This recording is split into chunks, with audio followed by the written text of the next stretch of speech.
Members, I've received letters from Chlöe, Swarbrick and the Right Honourable Chris Hipkins seeking to debate under Standing Order 399 the handling of documents requested under the Official Information Act from the Prime Minister's Office.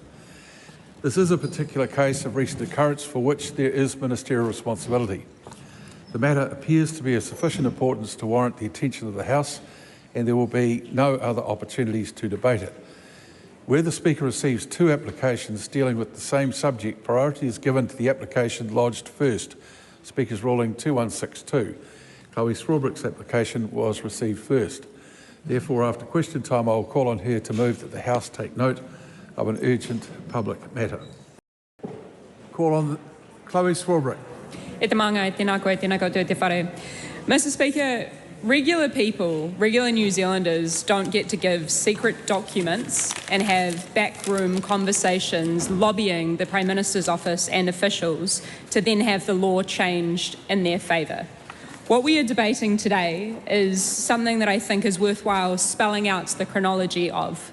In 2019, there was a court case brought by Mike Smith, who was the climate change lead from the iwi Chairs Forum, against some of the biggest greenhouse gas polluters in the country. Those greenhouse gas polluters argued that the responsibility that they had for those greenhouse gas emissions shouldn't exist within the common law, but should be those that are dealt with under legislation. Mike Smith won the case in the High Court because, as was clearly argued in the court and as the court found, our legal frameworks currently provided for under parliamentary law are not adequate to deal with all of the effects of greenhouse gas emissions, let alone the question of who pays for the clean-up, an issue that I will get to later. In March 2024, we now know, as of the news that has broken over the past week, that Fonterra and Z Energy, two of the defendants in that case, who then went on to appeal all the way up to the Supreme Court, that they met with the Prime Minister's office to advise on their concerns around the Smith and Fonterra case. Both Fonterra and Z Energy provided a briefing document, a written document, to the Prime Minister's office regarding the case. A document that we now know contains arguments and rationale which are being repeated almost word for word by ministers and the Prime Minister of this government. Then in March 2025, this information was actually requested by the Environmental Law Initiative through an Official Information Act request, very specific Official Information Act requests to the Prime Minister's office to try and discern whether anything like this had occurred. And, Mr. Speaker, those Official Information Act requests ended up coming up blank.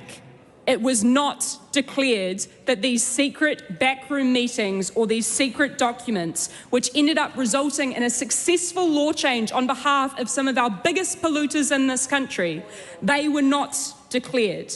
Then, a year later, in March 2026, the defendants in the Smith and Fonterra case were ordered to release documents related to their lobbying efforts.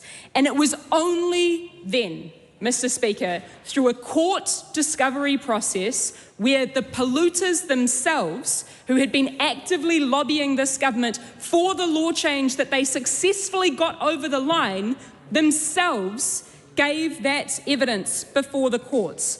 And then, hey presto, in May of this year, this month, Mr. Speaker, the government announced that they would be changing the law to benefit those big polluters, to prevent them from being able to be sued, to find liability in tort from climate damage.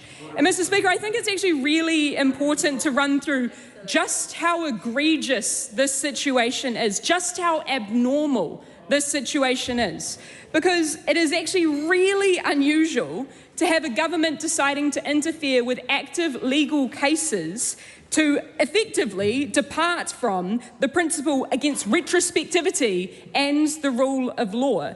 It is enacted 4 times by this government over just the past 2.5 years. Firstly, They did it with the bill that obviously was announced this month, the fourth piece of legislation that they have introduced with the intent of cutting off the legal rights of New Zealanders to hold powerful people and companies to account. Secondly, with the Equal Pay Amendment Act last year, if we all recall, just a week or a few days before the government's budget last year, they announced, surprising everybody, least of all the 300,000 lowest paid working women in this country, that they would cut off their rights to pay equity. Then there was the Marine and Coastal Area Takutai Moana Customary Marine Title Amendment Act 2025, which of course was also retrospective with regard to the powers exercised there. And then with regard to the Credit Contracts and Consumer Finance Amendment Bill 2025. The member has asked for the House's time to debate a very specific topic, which is stated, is contained within the requirements of standing orders. Please come back to the topic. Yes, Mr. Speaker. The point that I am making here is that this is not happening in isolation. This is a pattern of behaviour by this government using their powers to cut off the rights of regular, hard-working New Zealanders to hold this government and their corporate mates to account. Now, the Prime Minister, as he has tried to do in just the last few days, is attempting to shrug this off as though there's nothing to see here. This is just business as usual. And Mr. Speaker, for anybody who is tuned in, watching Parliament TV, those poor dozen souls or so who may be hearing how aggravated the government is with the idea that we would debate this issue with transparency, the Prime Minister shrugging this off should worry all of us, because we should not normalise behaviour that is seeing corporate lobbyists engaged in secret lobbying behind the scenes, successfully ending up with law changes that benefit those very corporate lobbyists. And I guess just to unpack some of the rationale that we've also heard from, as I've also heard in the arguments from the Minister of Justice, who's just resumed his seat, when I actually asked him in the House a week or two ago about whether he, by proxy or directly, had engaged with any of the defendants in this case, any of those major corporate polluters, it's on the public record. People can go back and watch it, or they can look at Hansard themselves. He ummed and ahed and said that it was relatively normal for government ministers to engage with corporations who had an interest in our economy. But, Mr. Speaker, we now have it exposed in the last week that there was that direct engagement through the Prime Minister's office with those corporate lobbyists who ended up getting the law changed in their favour. Now, the arguments that we have heard from the government is that this is to be dealt with in government legislation and in climate change frameworks that the government puts forward. They've said that it's to be dealt with through the likes of the emissions trading scheme. But least we remind everybody, let alone this government, that this government has also been successfully lobbied by corporate powers to completely exclude the dairy and agriculture industry from ever paying under the emissions trading scheme. So we are once again left with the ultimate question of who pays. Who pays, Mr. Speaker, when climate change charged weather events devastate Aotearoa New Zealand? Let I remind this government that we are currently in May of 2026. In just the 5 months alone that have passed this year so far, we have had 21 states of emergency. All of those states of emergency and all of that weather far more extreme, far more frequent, demonstrably as a result of climate change, which the government is now moving at pace to legislate the active protection of those major polluters from. Mr. Speaker, the question that leaves all of us with is, who is this government really here to serve?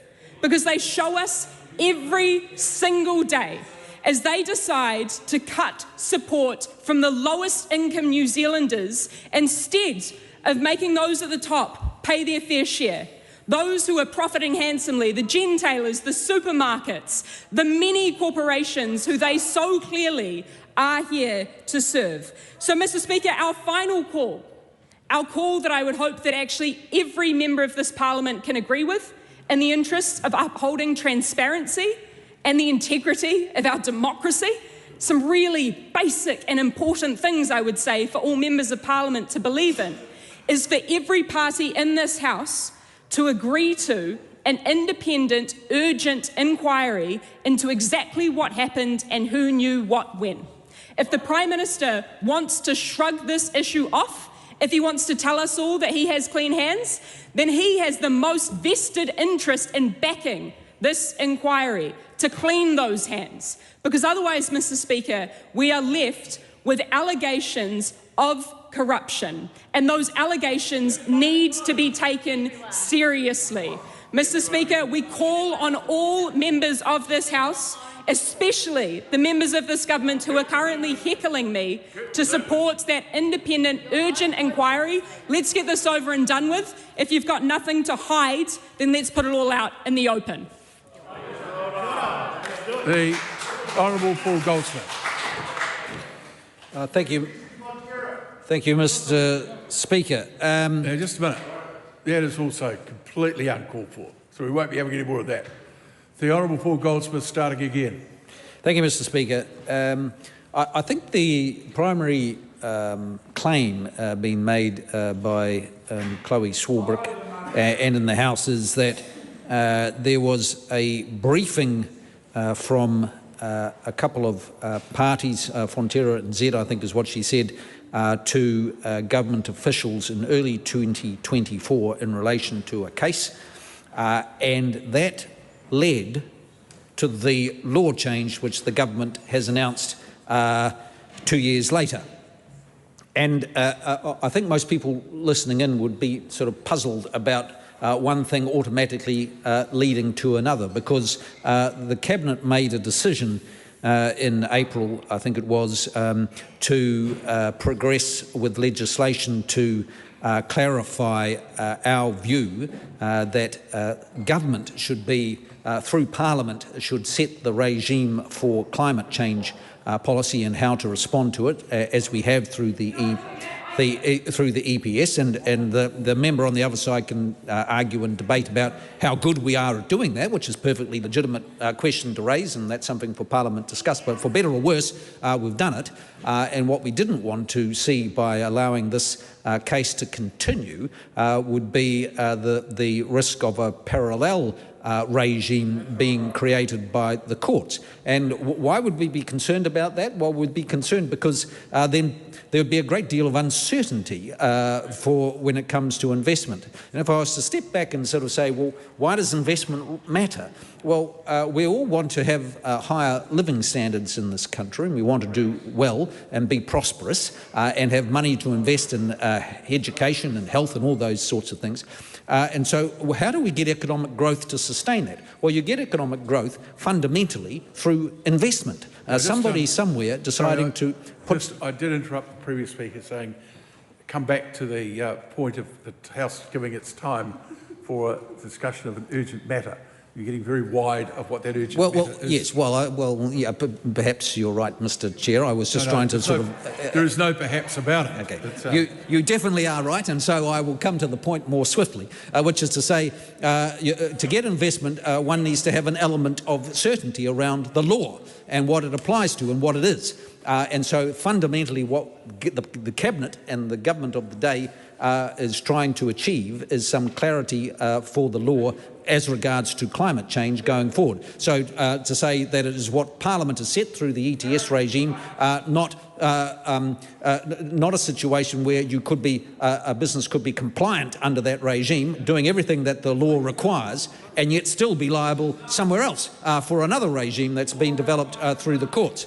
So that's what we set out to achieve to do. Now, the fact that somebody, a party that was involved with that litigation, contacted people in the officials of the government 2 years before, I would not think would be a disqualifying matter for actually progressing that legislative change. That would be a very odd thing to do. But so ministers, and it is absolutely regrettable that there was no record kept of that meeting from 2024 or the information that was sent through.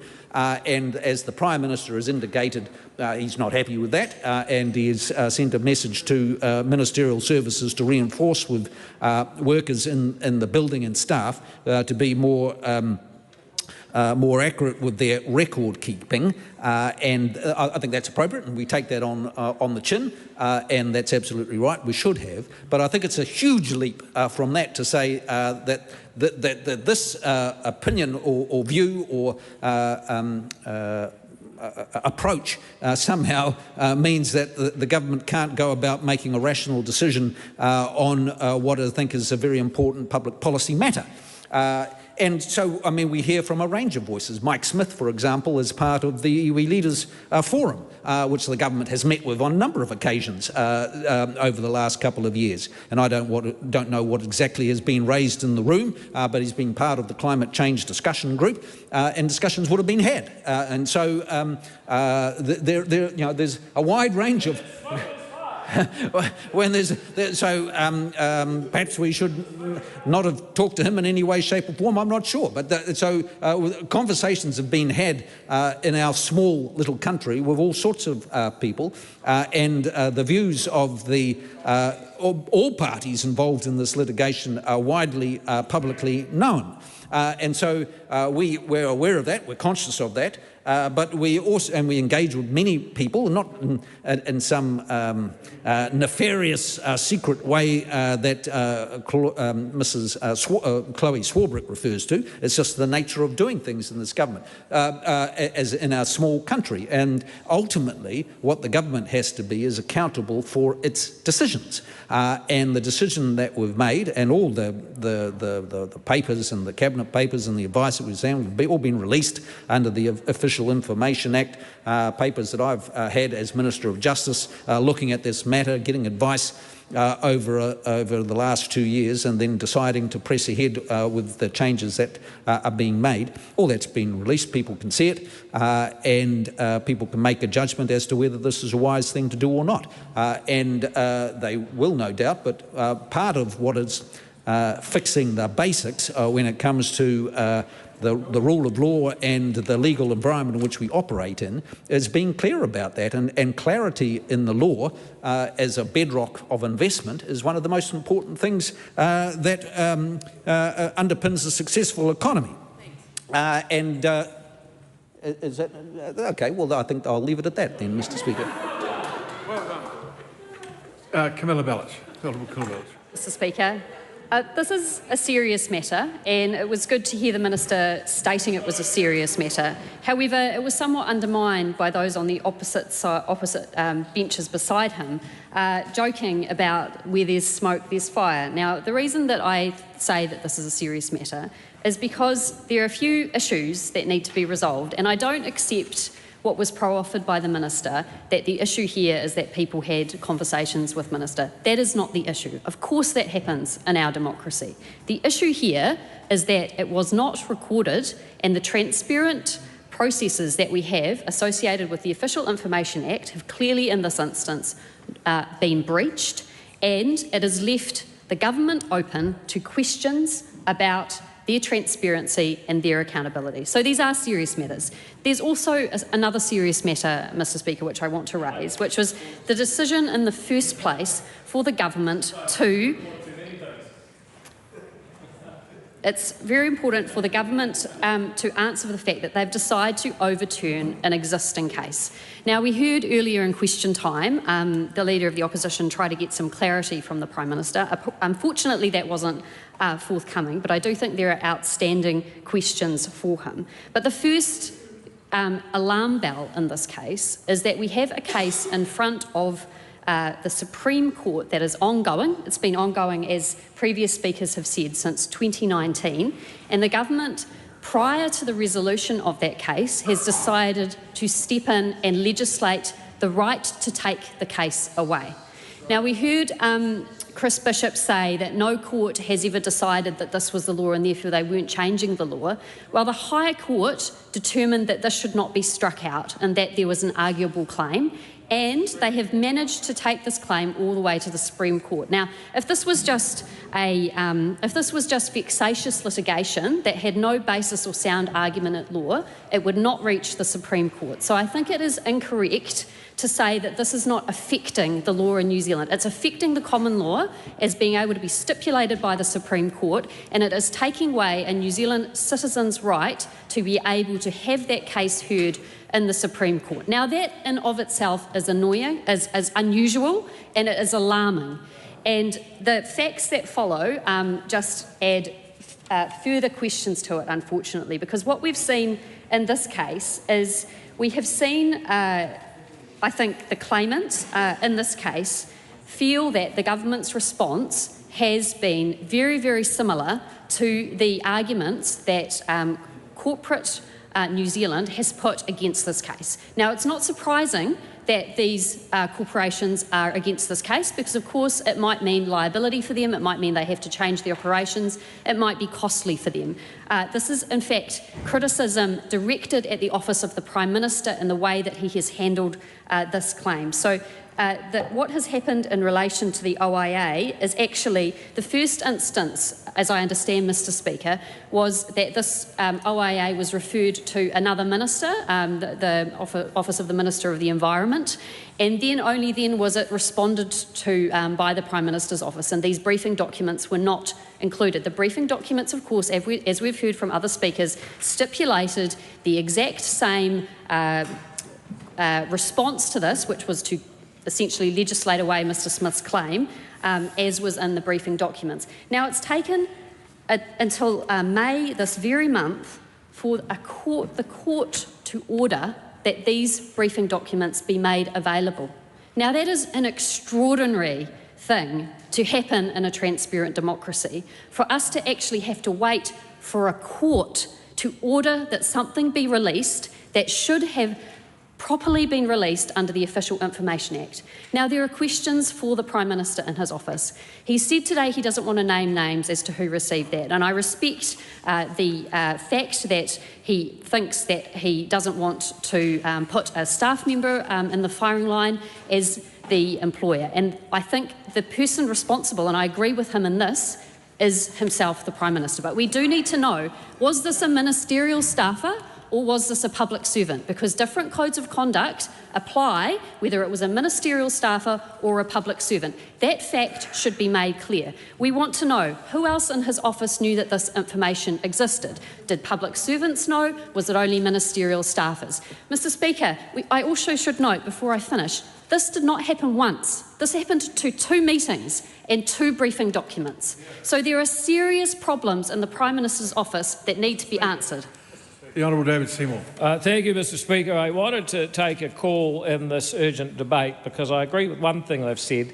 It is potentially important.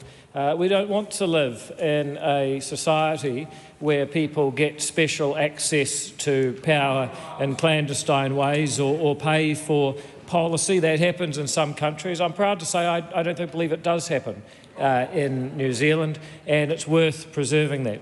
I think really there's 3 questions that have been raised by the opposition. What should the law be? Who should make the law? And how is the law made? As far as the question of what the law should be on climate change, I think the opposition actually agrees. They passed the emissions trading scheme. They passed the Zero Carbon Act. It was those parties that put these laws in place. If they felt that those laws were inadequate and that individuals should be able to take court cases against companies for polluting, well, they could have actually made laws like that when they had the chance. And so actually the whole Parliament, if we really think about it, agrees the right way to make climate law is to have an emissions trading scheme where you have a cap and trade, and if you emit, you pay, and if you absorb carbon by such as planting a forest, then you are able to be paid under that cap and trade. That's an orthodox policy for dealing with environmental problems around the world, and it's gone a bit further than the ACT Party would like, but that is what the law should be, and all parties have actually supported it. And this gentleman over here from the Green Party's helpfully said the case was taken against the Labor government. Well, he's absolutely right. That's the point. It's that what the law should be is settled across the Parliament. It's one individual who wants a totally different law. And that brings me to the second question of who should make the law. And I'm going to quote the Labor Party constitution or thereabouts because there's a principle in it I really like. All political power should be exercised by those who are subject to regular, free and fair elections with a secret ballot. I like that value. It's probably the only Labour Party value I do like. But it is important that the laws are made here in Parliament, democratically and openly, by people that can be voted out if the people don't like what we do. I'm not suggesting to the public that's a good idea this year, but that is the underlying principle, that Parliament makes the law, not some court deciding that they can start inventing novel concepts. And it's worth noting that most of the courts, the High Court and the Court of Appeal, that have had this before them have said that they shouldn't be inventing these novel concepts and they shouldn't be adding new ways to deal with climate change by legislating from the bench. It's only slipped through one exception. And so I think it's right what the policy should be as it stands, and it's right that Parliament, not the courts, should make it.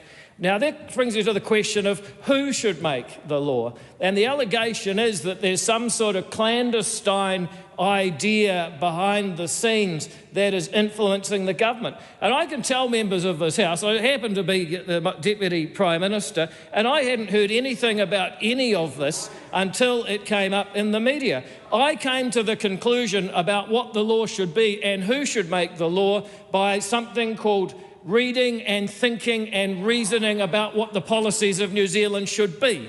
So you don't actually require these clandestine processes to get to the conclusion that I got to. You've just got to believe in good orthodox economic policy like a cap and trade and parliamentary democracy, which you can find in the Labour Party constitution. And that brings me finally to this question of the OIA and the recordings. And I think it came out in Camilla Belich's speech. The main thing that she's concerned about is that they didn't record that a piece of paper that hasn't actually influenced most of us got somewhere somehow. That's all she wants, is better recording. And the Labour Party knows this because they record everything. If you've heard some of their rehearsals, sometimes they record a little bit too much, such as recording how to answer duck horse questions. So if it's simply an argument about recording, the Prime Minister's already said there should be more recording. But what I find most interesting is the mover of this debate, Chlöe Swarbrick, the climate change warrior who says we should all emit less, who says that there's some shadowy corruption going on that is influencing politicians' policy, and yet it's the exact same member who flew business class to London, the most you can possibly emit flying on a plane, paid for by corporate lobbyists when she did it.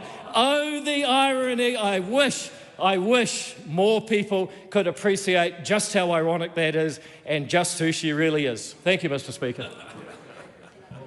Debbie Ngarewa-Packer. Thank you. I take a stand to bring to rise what this kōrero, I understand, is really about. And I'd like to, first of all, remind those that are listening that this is about a critical piece of legislation that affects our tile. And we are a nation that has been experiencing huge amounts of environmental climate weather changes. What we have is someone, Mike Smith, who stood for the National Iwi Chairs Forum in 2019 and won this case. Now, the National Iwi Chairs Forum matters just as much as the Z Energies and the Fonterras and all those others who are lobbying the government. And we know that those relationships happen. There's nothing wrong with those types of relationships. But what we have here is a question of transparency. And the question of transparency, we've been asked to believe all of a sudden that the Prime Minister has staffers, we're not sure if they're ministerial staff or his own staff, who have lost a piece of information that belonged to a court case, and we only found out about it because of a court case. Now, this is really unusual, and even trying to get the questions from the Prime Minister today and not being able to get answers is really concerning, because this is somewhere where we should be able to be extraordinarily transparent when we're talking about the future of our mokopuna's environment. So we have, and we've been asked to believe, and this is the real hard part, and we're hearing even this government's voters are contacting us really concerned because they're being asked to believe that a document was lost. A document not just from Debbie down the road, a document from Z Energy and Fonterra. Now, these aren't small people. These are major organisations, corporates that belong here in Aotearoa. So we've been asked in the first instance, as ordinary New Zealanders have been asked to believe that that paper was lost. And then we're saying, well, how come you don't lose any other papers that are affecting us? Why is it that every other piece of paper that comes across, however it does, has been found and it comes through the OIA, which then leads us to the question is, should we be concerned about the OIA process? Because when we start to wriggle and create lack of transparency and these sorts of things, they've been asked to take a leap of faith and believe in the Prime Minister that this was just coincidentally lost. That's a big ask for all New Zealanders, even your own voters who are making comment. So the transparency of this doesn't sit well.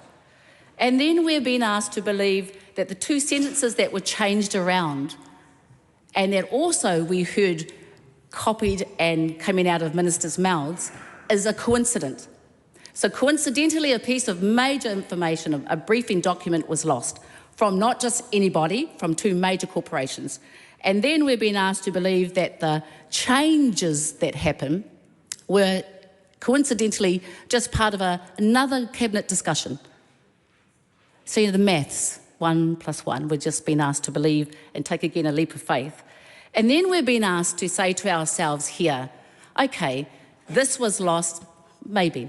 This is being changed to materially almost reflect word for word what those 2 major companies were lobbying for. And then we have to say to ourselves, who benefits? Who is benefiting from this change, from this lost document, from this lack of transparency, from the 2 sentences? Who benefits? And that's where it really comes down to the purpose of this debate. Who benefits are 2 major corporations, 2 major polluters, one in oil and minerals and one in dairy. And we're being asked for all of those submitters that are out here constantly in battle with them, as was represented by Mike Smith, to believe. And that's really what it comes down to. We've been asked to believe that a document was lost. We've been asked to believe that the material changes just happened to reflect what those lobbyists or what those corporations were lobbying for. And then we're being asked to believe that may be the case. They are benefiting, but it was already on the government's radar. And that doesn't sit well with us. And it's not sitting well with this government's voters as well. We are charged to be, particularly in government, government has to show that it is in there for everyone, that it is governing for everyone, that it is above reproach, that you are transparent and you're doing everything possible to show that transparency. And when things like this go out, it creates mistrust of the highest form. There should be an inquiry into this, if not for anyone, for the government's own sake. Kia ora. The Honourable Deborah Russell. Thank you, Mr. Speaker. I see 3 themes running through this debate this afternoon, 3 issues that have been discussed off and on by various speakers. One is that a right has been removed, and it's been removed because businesses need certainty. The second is around what exactly happened to the information that was handed over to PMO, to the Prime Minister's office. And a third is the claim that when it comes to legislating, that in actual fact it's up to the state to create frameworks, not up to common law. So I want to just work through each of those in turn as the themes that have been raised by various speakers in this debate today. So first of all, we know that this government has decided and has announced that it is going to remove the right or remove the capacity for a person to sue under tort law, I think it's under tort, around climate change, cannot claim injury through climate change. The government announced that, about a week ago now, maybe 10 days or so ago. And then since then, it has come to light that people had lobbied around it. But let's just go back to that first issue. The government is justifying removing that right to sue under tort because it says that businesses need certainty in which to operate, and the Minister of Justice further added that the businesses need certainty because in an uncertain state they cannot justify investment. and so the economy is at risk and so on. So this we see as a problem in itself, that the government has announced that it is going to remove the right to sue while there is a court case underway. The government could have acted, said it was going to remove future rights, but not this particular right.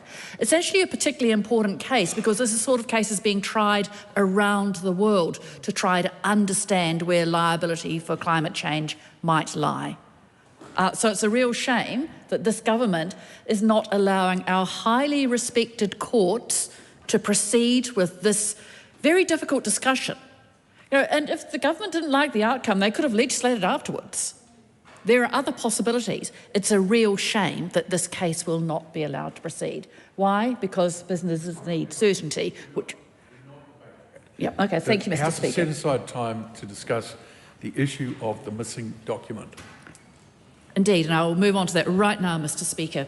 In terms of whether a document has gone missing or whether a missing document, this document is highly unusual. It was handed over on 2 separate occasions, we have found out, in 2 separate meetings, we think, with the Prime Minister's office. And it was handed over in hard copy. Now, who uses hard copy these days? Stuff tends to be handed over electronically. There's usually a record of it. It's actually very unusual to hand a document over just in hard copy. Now that seems a bit odd in the first place. Why not create the electronic record? Certainly not in my world, but anyway, carry on.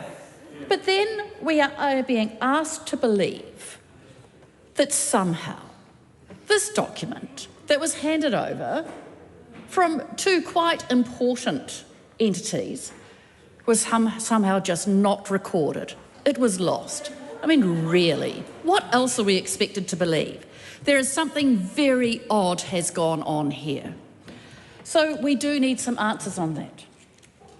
But the third claim that was made in this debate by the Deputy Prime Minister was that it is up to the state to legislate. Now, let's be quite clear about that.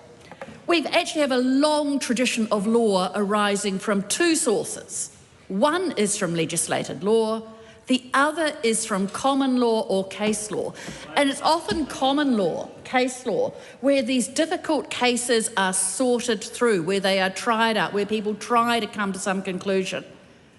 This government, by acting on those memos which have been conveniently lost, is actually refusing to allow that process to continue. It's refusing to allow the discussion to continue, and that, Mr. Speaker, is a real shame. Mr. Speaker. Call on Vanushi Walters. Thank you, Mr. Speaker. Mr. Speaker, democracy is in truth a very fragile institution. It lives or dies on the basis of trust. And really transparency is the mechanism through which that trust can thrive or that it doesn't. And the problem we have now is that regardless of why we're in this situation, whether it was an active breach of the OIA or it was a mistake, it does impact trust. And the public will be asking questions about what has happened here. So the government members have given the public a series of dots, and they will be looking to connect those dots. That is simply what is going to happen in the public space. So I just want to talk back through those dots. The first one Minister Goldsmith spoke to, and he talked about the government's active consideration of this very issue in Cabinet, so looking at overriding the legislative decisions in lower courts and intervening with primary legislation. This was in front of Cabinet. It was a live issue, so also a very significant issue. In terms of what comes in front of a government to change, legislating to obstruct future litigation is huge. It is akin to a movie plot in many ways. The second thing we know is that on 2 separate occasions, 2 extremely large companies supplied written briefs to the Prime Minister's office. Just a fact, it's a dot, we know that. The third, the Prime Minister answered for us this afternoon. He said that there are no records kept of either of those interactions, and no one in his office recalls those documents or whether meetings occurred. So, the exercise the public will now be engaging in terms of connecting those dots are asking questions about what is tenable. Is it tenable to suggest that no one knew about the existence of those two, I would call them important documents, because the context is this is a big issue in front of Cabinet at the time. Is it tenable to suggest that no one else knew?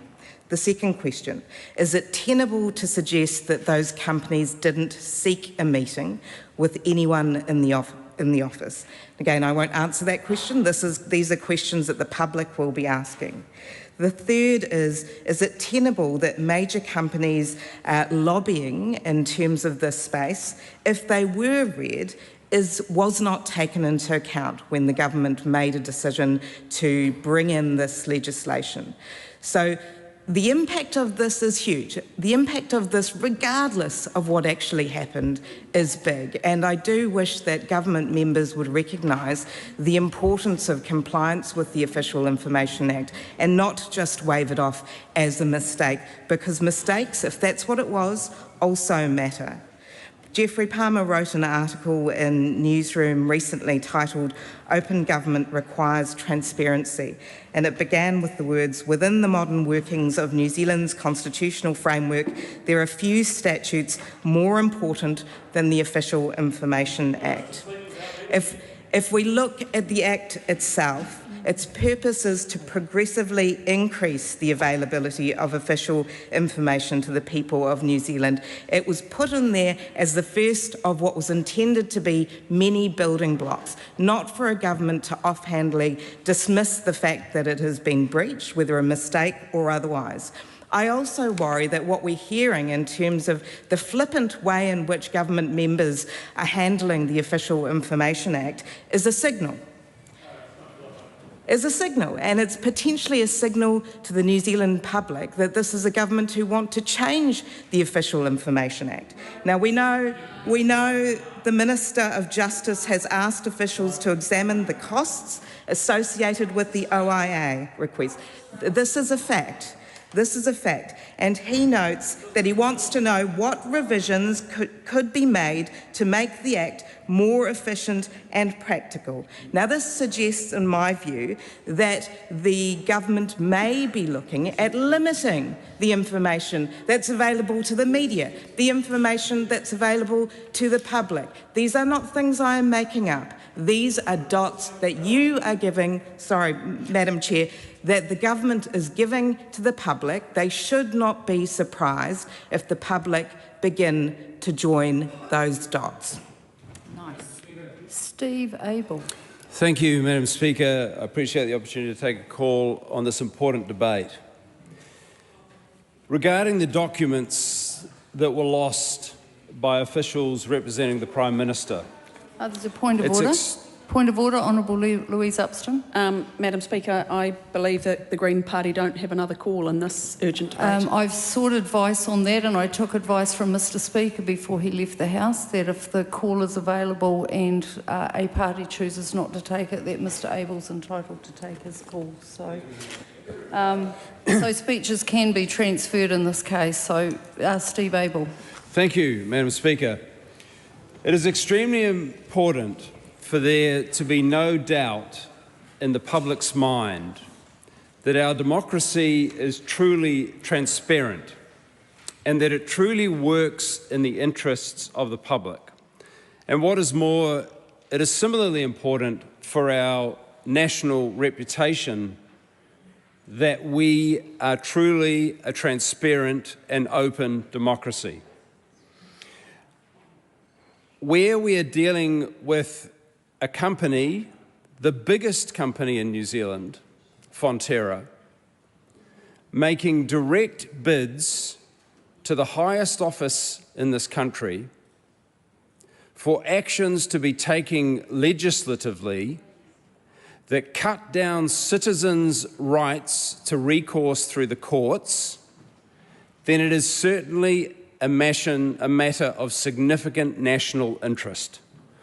Because we expected, Madam Speaker, to seriously believe that no official working in the office of the Prime Minister or working for any senior minister in this country was not aware of the significance of a document handed to them by Fonterra and Z Energy in regard to requests to specifically take action to stop the course of a court case that was a threat, as they saw it, to their businesses. And I echo the point of my colleague from the Labour Party, both Vanushi Walters and Deborah Russell. Since when do we deal in documents only, but not in electronic exchanges of documents? It is absolutely no accident that Fonterra's lobbying effort was presented in physical form so that it would not be on the public record. That is what I put to the House, Madam Speaker. And it is not tenable or credible for the Prime Minister's office to have no record and no recollection and no recall of a correspondence from the biggest company in this country regarding a matter that they are concerned about so much so that they will only print it on a piece of paper and hand it to an official. The public deserves to be disabused of the perception, as my colleague Chlöe Swarbrick put it, the allegation of corruption, Madam Speaker. And that is a serious allegation, Madam Speaker, because we all value the idea that we have a reputation internationally and the public should have a faith locally that this is a transparent and a true democracy where information is freely available to the public should they wish to criticise determinations made by any government. It is notable the matter which the biggest company in this country were lobbying on, because it is a matter involving the recourse of a citizen as part of their democratic rights to the courts, where they perceive that subsequent governments have failed to act sufficiently to protect them from harm. And that is the exact nature of the Mike Smith case, Madam Speaker. It is where he perceived that the Climate Change Response Act, that the emissions trading scheme were not sufficiently dealing with the harms that were being caused to his whānau, his hapu and his iwi by climate change.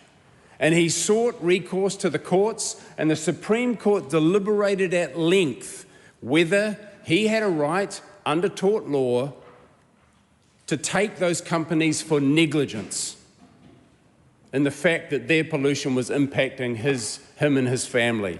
And the Supreme Court agreed there was a case to be heard. Now, no one questions that the executive have the final word, but the principle is that a case should be allowed to run its course through the courts, and if the government doesn't agree with it, they hold the final pen to then change the law to correct a decision that they perceive the court has made that's incorrect. But to shut down that court process is anti-democratic in itself, and it is a denial of citizen rights. And the fact that Fonterra are lobbying the government to do that against its own citizens is a scandal. Dr. Duncan, Webb.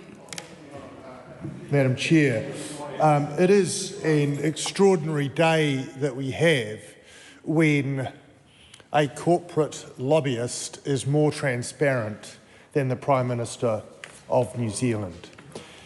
And it is of real concern that the best answer that the Prime Minister of New Zealand can give about what's going on in his own office is, "I have no recollection," which is what we have heard from him. Transparency is one of the pillars upon which our democracy is built. And the idea that we have lobby groups, major corporates and their government relations arms coming to Parliament, and there's nothing wrong with that. That's part of our democratic process, but that they hand a document to the Prime Minister's office and it's disappeared. This isn't Hogwarts. Things don't disappear. We want to know where that document is now. And if it has been shredded, say so and tell us why. But at the moment, all we've got is, I have no recollection. Now, I accept that we don't want to pin this on some staff member who's doing their job, because responsibility does go to the minister, the lead minister in that office, which is the Prime Minister, who needs to answer some questions, not to duck and say, it would be good if my staffers better understood their obligations, because that document's still there.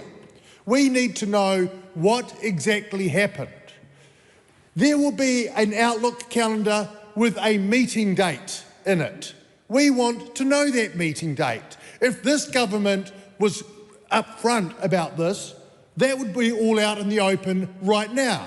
But this is not a government that's upfront, it's the opposite. And this isn't the first time there's been a mysterious document that's cropped up and ended up as government policy.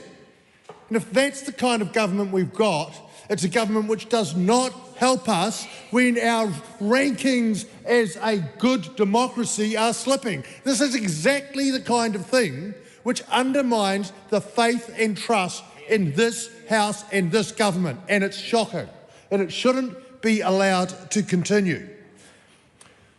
And look, we know that ministerial officers have an obligation to keep good records. And in fact, even under something as anodyne as the Archives Act, you're not allowed. It's improper to take a document and dispose of it and say, I don't know where it went. That is a ministerial record that needs to be stored, and for the very purpose that it can then be examined.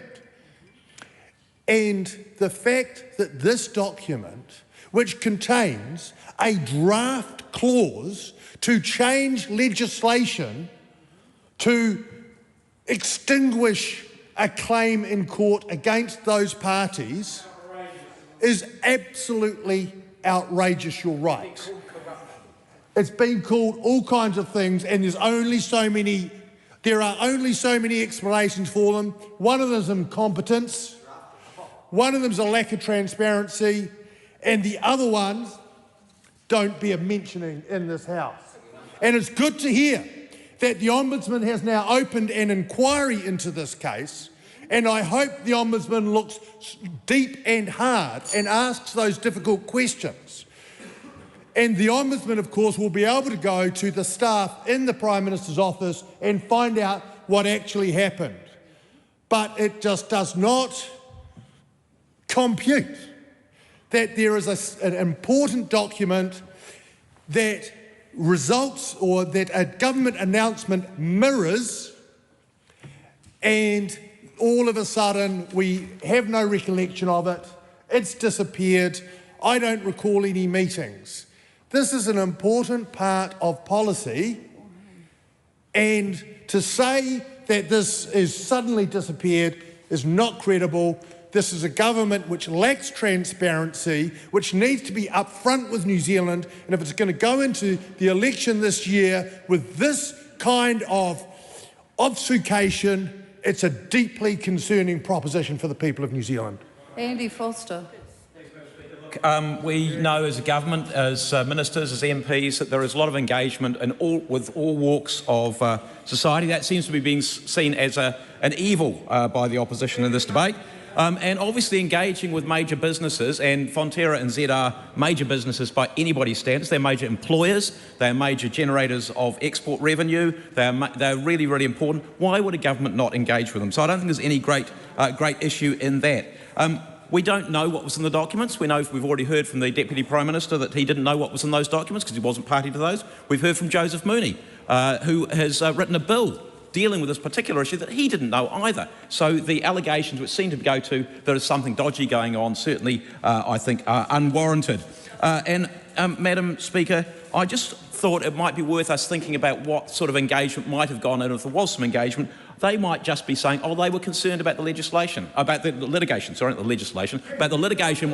litigation which is going on. That would not be rocket science to work that out. And what can they do to try and make sure that this doesn't continue? Because otherwise, effectively what we could have, every single one of us contributes in some way, whether we're individuals or businesses, in some way to emissions. And that means anybody could be sued by somebody for this. That is what the sort of concern you can imagine that they would be articulating. Madam Speaker, just to finish off, I do recall, and those of us who are new in terms of the relationship with the court, those of us who are new MPs this time, and I understand this was a new thing, were invited to go down to the Supreme Court.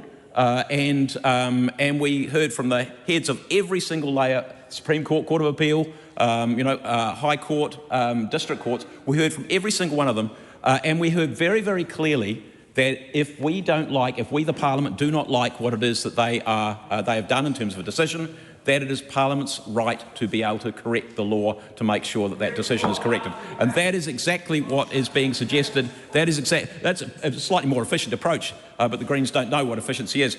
So, Madam Speaker, that's what they told us, and that is what I think this is in line with. And, Madam Speaker, I will end my contribution there. Thank you. The time for this debate has expired. I call on business of the House.